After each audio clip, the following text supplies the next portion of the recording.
Imagine a little village nestled between rolling green hills, so quiet you could almost hear the wildflowers grow. This is where Anya lived. She had a small cottage with a garden bursting with colorful blooms, but inside, Anya felt a little like a wilting flower herself. She helped the baker, mended clothes for the villagers, and sang with the children, but deep down, she felt different. The other villagers had families that stretched back generations, their roots deeply intertwined with the village's history. Anya? She'd been left at the church steps as a baby, with only a small, worn blanket to keep her warm. The kind priest had raised her, but he passed away when she was still young. Now, she lived alone, surrounded by friendly faces, yet feeling like an outsider looking in. She often wondered about her real family. Where did she come from? Why was she left alone? These questions swirled in her mind like the autumn leaves caught in a whirlwind, leaving her with a constant sense of not quite belonging, a quiet ache in her heart. One sunny afternoon, a creaky wagon rattled into the village square, disrupting the usual quiet. It was Thomas, the traveling merchant, his cart overflowing with colorful fabrics, shiny trinkets, and news from faraway places. Children squealed with delight and villagers gathered around, eager to see what treasures he had brought. But this time, Thomas carried more than just goods.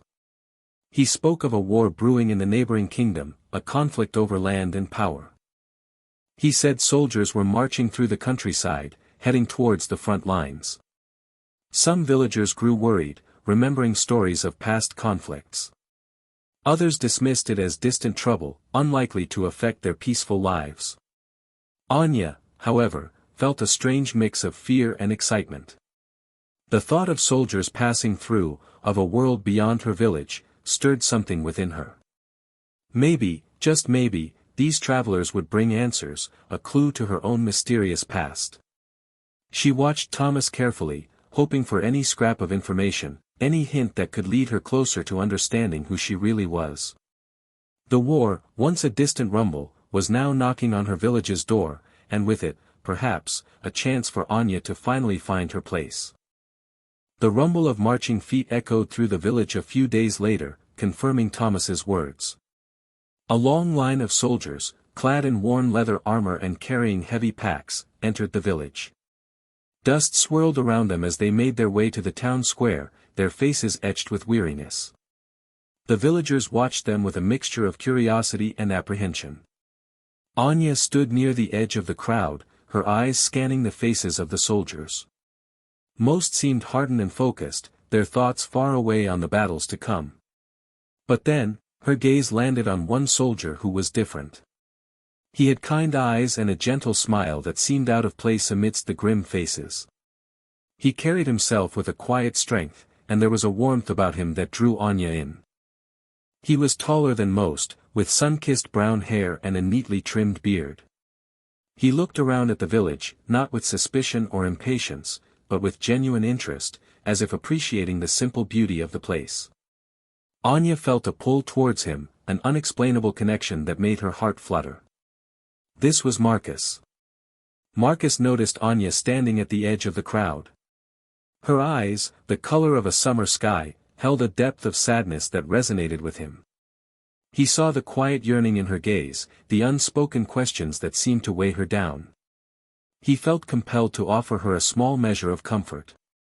As the other soldiers set up camp, Marcus approached Anya. "Hello," he said, his voice gentle and kind. "This is a beautiful village. Are you from around here?" Anya, surprised he had noticed her, blushed slightly. "Yes," she replied softly. "I've lived here my whole life." Marcus smiled. "It's a peaceful place. I can see it in your eyes, but also a bit of sadness. War can cast a long shadow, even on those who aren't directly involved." He reached into his pack and pulled out a small, intricately carved wooden bird. "I carved these in my spare time. It's a reminder that even in the darkest of times, there is always beauty and hope. Please, take it." He offered the bird to Anya. "Perhaps it will bring you some cheer." Anya accepted the gift, her fingers brushing his. A warmth spread through her, a flicker of hope in her lonely heart. That night, a fierce storm raged. The wind howled like a hungry wolf, and rain lashed against the village. Anya huddled in her cottage, listening to the storm batter the walls. Suddenly, a loud crack echoed through the night, and a section of her roof collapsed, letting in the wind and rain. Anya gasped, scrambling to find a safe spot. She was alone and terrified. Just as she was about to give in to despair, she heard a knock on her door. She cautiously opened it to find Marcus standing in the pouring rain, his face etched with concern. "I saw what happened," he shouted over the wind. "Are you all right? Can I help?" Anya, overwhelmed with relief, nodded. Together, they worked through the night, patching the roof as best they could. The storm raged on, but with Marcus by her side, Anya felt a sense of security she hadn't known before. His strength and kindness were a beacon in the storm, not just for her cottage, but for her heart as well. The carved bird, now perched safely on her windowsill, seemed to chirp a silent song of hope. The next morning, as the sun peeked through the clouds, Anya and Marcus surveyed the damage to her cottage. It would take more than just a quick patch to fix it properly. "Don't worry," Marcus said, "I'll help you make it strong again." As they cleared debris and began rebuilding, Marcus carefully moved some loose floorboards to reinforce the structure. Underneath one of the boards, he discovered a small, wooden box, hidden from view. It was old and dusty, but still intact. "What's this?" Marcus asked, handing the box to Anya. Anya frowned, taking the box. She had never seen it before. With trembling hands, she opened the box. Inside, nestled on a bed of faded velvet, was a beautiful, old locket. It was made of silver, intricately carved with delicate flowers and leaves. But what caught their attention was the crest etched in the center, a golden griffin rampant on a field of blue. Anya didn't recognize it, but a strange feeling washed over her, a sense of recognition deep within her soul. This hidden box, unearthed from beneath her floorboards, held a secret that was about to change everything. Marcus stared at the crest on the locket, his eyes wide with surprise. He gently took the locket from Anya's hands, examining it closely. "Anya," he said, his voice hushed with awe, "do you know what this is?" Anya shook her head, still feeling the strange pull of recognition, but unable to place it. "No," she said. "It's beautiful, but I've never seen it before." "Why?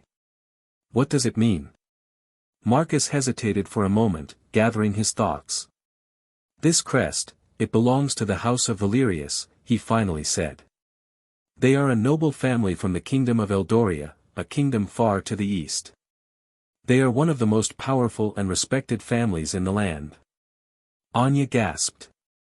"A noble family? But, how could it be here? In my cottage?" Marcus looked at her with a mixture of wonder and concern. "I don't know," he said. "But I've seen that crest before. My mother served in the Queen's court when I was a boy. I remember seeing it on their banners and carriages." "Anya, this could mean, you might be connected to them somehow." The implications hung in the air, heavy and unbelievable. "It's just a possibility, Anya," Marcus said, seeing the shock in her eyes. "But it's worth considering. Perhaps you were born into that family and somehow, for some reason, you were left here as a baby." He paused, choosing his words carefully. "Noble families sometimes have secrets. Maybe there was a scandal, or a threat. Maybe someone wanted to protect you." Anya's mind raced. Could it be true? Could she, the abandoned girl from a small village, actually be a member of a powerful noble family? The idea seemed absurd, yet the locket, the crest, the hidden box, it all pointed to something more. "But, why would they leave me?" she whispered, her voice trembling. "We don't know," Marcus replied gently. "But we can find out. Eldoria isn't that far from here. If you're willing, I'll help you. We can travel to Eldoria and show the locket to the house of Valerius. Maybe they can tell us something." Maybe they're even looking for you. He looked at her, his eyes filled with sincerity. It's your decision, Anya. But you don't have to do this alone. The prospect was both terrifying and exhilarating. For the first time in her life, Anya had a chance to discover her true identity, to unravel the mystery of her past. Anya stared at Marcus, her mind reeling from the revelation.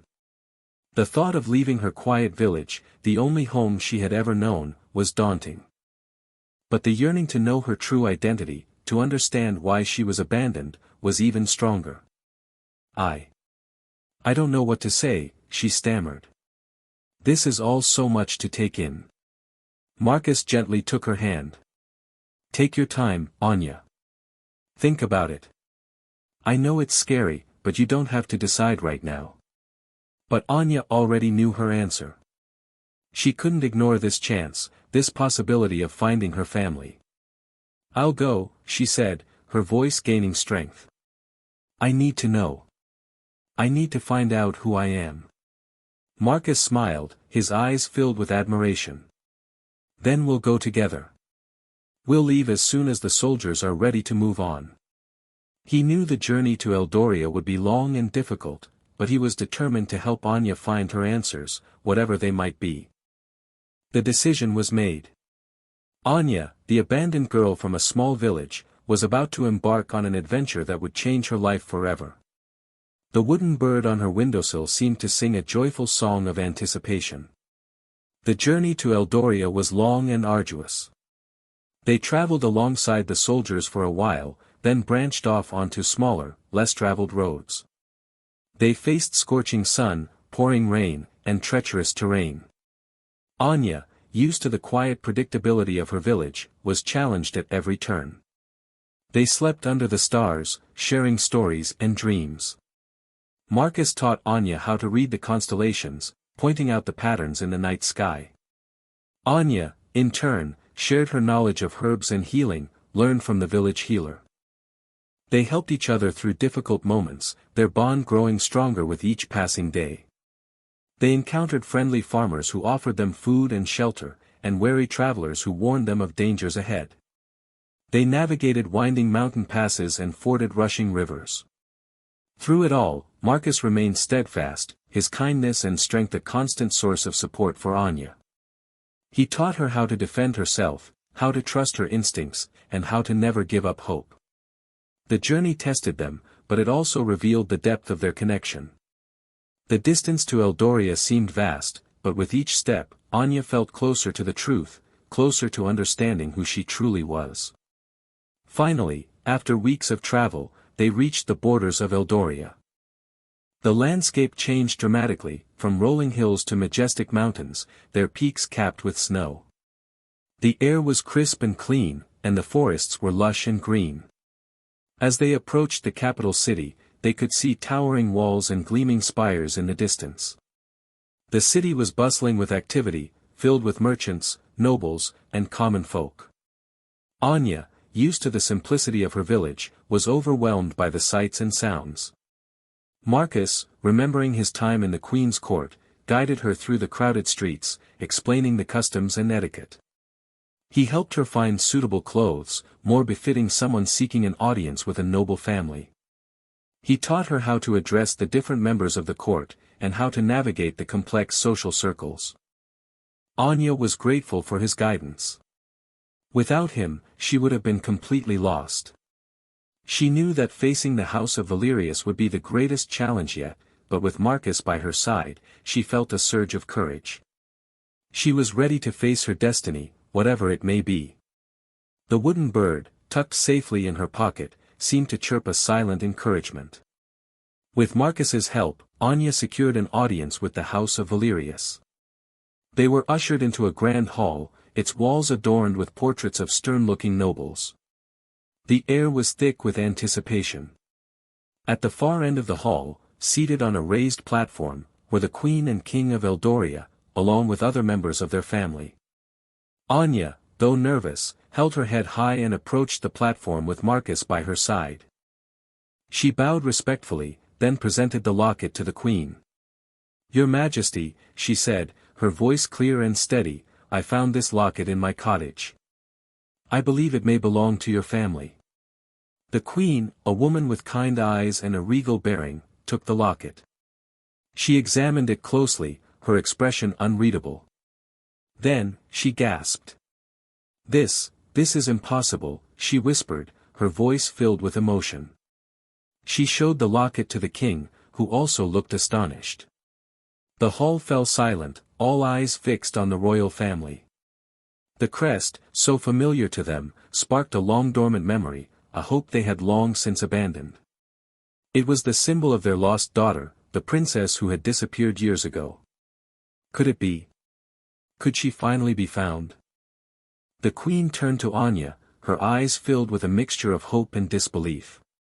"This locket, it was mine. I gave it to my daughter, Elara, shortly after she was born," she explained, her voice trembling. "She disappeared one night. We searched everywhere, but we never found her. We thought she was gone forever." Tears welled up in the queen's eyes as she reached out and gently touched Anya's face. You have her eyes," she whispered. "The same summer sky blue." She paused, taking a deep breath. "We need to be sure. There are tests that can be done, markings that only she would have." Anya, overwhelmed by the queen's words, could only nod. The idea that she was Princess Elara, the lost daughter of the Queen of Eldoria, was almost too much to comprehend. She looked at Marcus, who gave her a reassuring smile. He knew this was a pivotal moment, the culmination of their long journey. The truth was within reach, and whatever it may be, they would face it together. The queen, determined to uncover the truth, ordered the tests to be conducted immediately. The fate of Anya, the abandoned girl, now hung in the balance. The tests were conducted swiftly and thoroughly. Anya, still reeling from the enormity of the situation, tried to remain calm. She answered the questions as best she could, remembering fragments of her early childhood, snippets of dreams that now seemed to take on a new meaning. The waiting was agonizing. Anya and Marcus were given luxurious rooms in the palace, but she found it difficult to relax. She paced the floor, her mind filled with doubts and uncertainties. What if the tests were wrong? What if she wasn't Princess Elara? What would happen then? Finally, the royal physician arrived, his face grave. He bowed before the queen and king, then announced the results. "Your Majesties," he said, his voice solemn, "the tests are conclusive. The young woman is indeed Princess Elara, your lost daughter." A collective gasp filled the room. The queen rushed to Anya, embracing her tightly. "My daughter. You're home. You're finally home." Tears of joy streamed down her face. Anya, overwhelmed with emotion, returned the embrace. After all these years, she had finally found her family, her true identity. The wooden bird, clutched tightly in her hand, seemed to sing a triumphant song of belonging. She was Princess Elara of Eldoria. Anya, now Princess Elara, was welcomed into the royal family with open arms. The king, a wise and gentle man, embraced her with fatherly affection. Her siblings, 2 younger brothers, were thrilled to have a sister. The palace buzzed with excitement and celebration. But adjusting to her new life was not easy. Elara had spent her entire life in a small village, living a simple life. Now, she was surrounded by luxury, servants, and endless rules of etiquette. She had to learn to dress like a princess, speak like a princess, and act like a princess. It was overwhelming. She missed the quiet of her cottage, the familiarity of her garden, the simple tasks that had filled her days.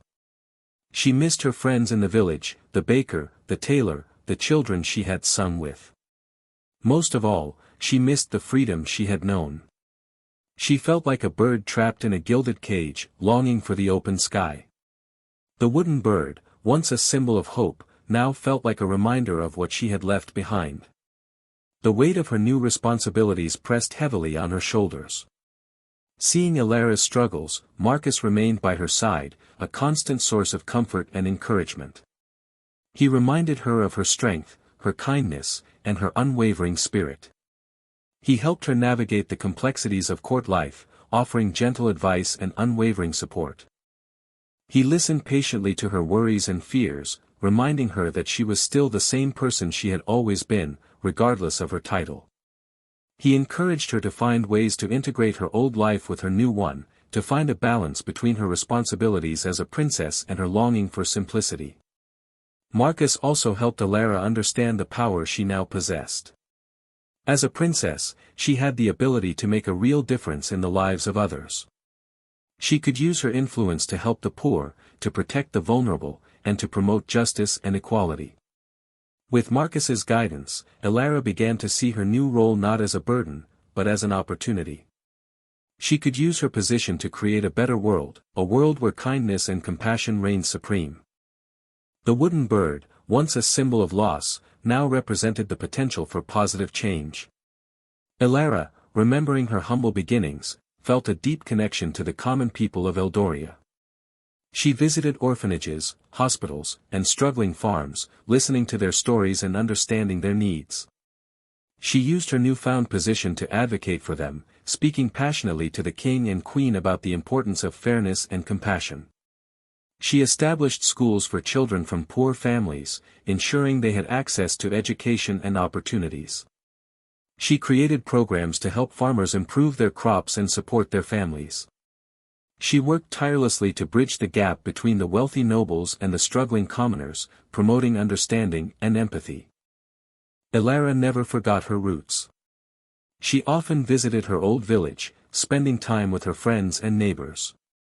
She brought them gifts and shared stories of her new life, always reminding them that she was still the same Anya they had always known. She used her influence to bring prosperity to her village, ensuring that everyone had access to food, shelter, and medical care. The wooden bird, a constant reminder of her past, now symbolized her commitment to serving others. She was a princess, yes, but she was also a woman of the people, dedicated to making a difference in the world. As Alara and Marcus worked side by side, their bond deepened. They shared a common vision for Eldoria, a vision of a just and compassionate society. They spent hours discussing their hopes and dreams, their fears and insecurities. Alara admired Marcus's unwavering kindness, his strength of character, and his unwavering commitment to doing what was right. She appreciated his honesty, his wisdom, and his gentle humor.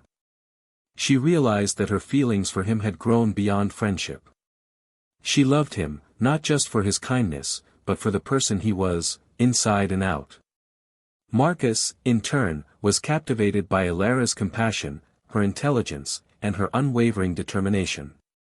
He admired her strength, her courage, and her humility. He saw past her title, seeing the same Anya he had met in the village, the girl with the summer sky eyes and the quiet sadness. He realized that his feelings for her had also grown beyond friendship. He loved her, not just for her title, but for the woman she was, a woman of the people, a princess with a heart of gold. They had started their journey as friends, but now, their hearts yearned for something more. The wooden bird, a symbol of their shared past, seemed to whisper of a future filled with love and happiness. Alara, knowing the societal implications of a princess marrying a common soldier, hesitated to voice her feelings. But Marcus's happiness was paramount. She approached her mother, the queen, and confessed her love for Marcus. The queen listened intently, her expression thoughtful. She knew that Alara's happiness was the most important thing. And she had seen the genuine love and respect between Alara and Marcus. She also recognized Marcus's exceptional character, his unwavering loyalty, and his deep commitment to Eldoria. After considering the matter carefully, the queen gave her blessing. She understood that true love transcended social boundaries and that Marcus was a worthy partner for her daughter. She believed that their union would bring strength and stability to the kingdom, uniting the nobility and the common people. Alara was overjoyed. She rushed to Marcus, her heart filled with happiness. She confessed her love, and Marcus, in turn, revealed his own feelings. They embraced, their love a beacon of hope in a world often divided by social class and prejudice. The wooden bird, a symbol of their journey, now represented the triumph of love over adversity. It was a love story that would forever change the kingdom of Eldoria. The wedding of Princess Elara and Marcus was a grand affair, celebrated throughout Eldoria. Nobles and commoners alike gathered to witness the historic union, a symbol of unity and hope. Elara wore a beautiful gown, adorned with the crest of the House of Valerius, but she also wore a simple wildflower in her hair, a reminder of her humble beginnings. Marcus, standing proudly by her side, wore his soldier's uniform, a symbol of his service and dedication to the kingdom. The queen, beaming with pride, watched as her daughter and her beloved Marcus exchanged vows, promising to love and cherish each other for all eternity. Their marriage was more than just a love story, it was a bridge between two worlds. It showed that love could conquer all, that social class didn't matter, and that kindness and compassion were the most important qualities of all. The wooden bird, a silent witness to their journey, now represented the dawn of a new era in Eldoria, an era of peace, prosperity, and unity. As Elara and Marcus embarked on their new life together, they knew that they would face challenges, but they were ready to face them together, hand in hand, hearts united. Years passed, and Elara and Marcus ruled Eldoria with wisdom and compassion. They listened to the needs of their people, implemented fair laws, and promoted education and opportunity for all. They fostered a culture of kindness and empathy, inspiring others to do good and to treat each other with respect. Eldoria flourished under their reign. The economy prospered, the arts thrived, and the people lived in peace and harmony. Elara and Marcus were beloved by all, not just for their royal status, but for their genuine care and concern for their subjects. They never forgot their humble beginnings, always remembering the lessons they had learned on their journey together. They taught their children the importance of kindness, compassion, and humility, instilling in them a deep sense of responsibility to serve others. And so, the story of Anya, the abandoned girl who became Princess Elara, and Marcus, the kind soldier who helped her find her way, became a legend in Eldoria, a testament to the power of love, kindness, and perseverance.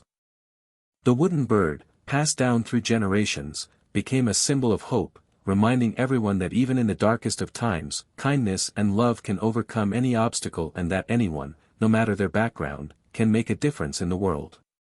Their legacy lived on.